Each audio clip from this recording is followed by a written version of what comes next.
द्वापर युग और कलयुग, हर युग में इसका अप्रतिम महत्व रहा है। इस काल यात्रा में सबसे पहले आपको सतयुग के उस कालखंड में ले चलता हूं जहां देव और दानव एकत्रित हैं समुद्र मंथन करने के लिए। मन की आंखों से कल्पना कीजिए, भगवान विष्णु ने कूर्म का रूप ले मंदरांचल पर्वत को अपनी पीठ पर उठा रखा है। सागर से विकराल लहरें उठ रही हैं, मेघ भयानक गर्जना कर रहे हैं।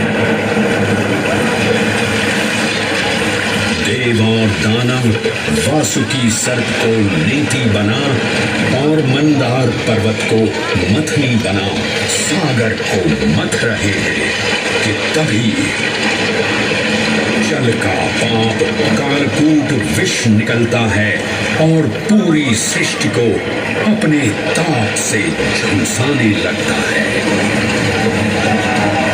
इस भयावह स्थिति ने देवताओं और असुरों के बीच हाहाकार मचा दिया। यह कैसा अनर्थ है? लक्ष्य था अमृतत्व का, पर अब मृत्यु की विकराल छवि हमारी आंखों के समक्ष मंडरा रही है। इस भयंकर संकट से केवल वही उद्धारकर्ता मुक्ति दिला सकते हैं जो समस्त विश्व के परम संरक्षक हैं। तभी सब महादेव की शरण में जाते हैं और पुकार लगाते हैं, ओम नमो भगवते रुद्राय। और फिर तुष्टा महादेव भक्तों की गुहार सुनते हैं, कैलाश से उतरते हैं, विष को अपनी अंजुलि में भर अपने कंठ में धारण करते हैं।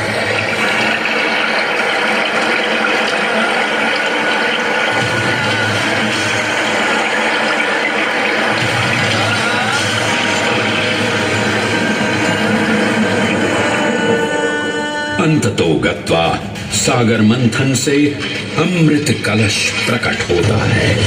जैसे ही अमृत प्रकट हुआ, दानवों ने इसे केवल अपने आधिपत्य में लेने की आकांक्षा प्रकट की और संघर्ष छिड़ गया।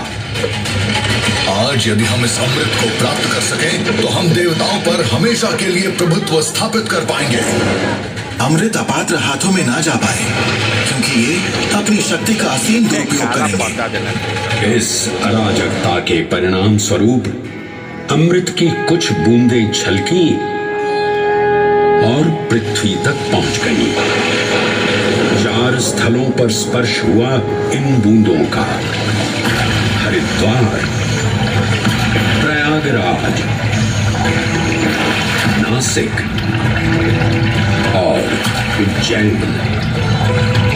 अमृत की इन्हीं बूंदों के कारण उज्जैन में हर 12 वर्ष पर कुंभ सिंहस्थ मेले का आयोजन होता है। भगवान शिव की लीला देखिए, लोक कल्याण के लिए स्वयं विषपान किया और अपनी नगरी पर अमृत वर्षा करवाई। अमृत की पावन बूंदों से अभिसिंचित ये दिव्य उज्जैन भूमि रामायण के पृष्ठों में भी सम्मिलित हुई। सतयुग के बाद त्रेता युग में माता सीता की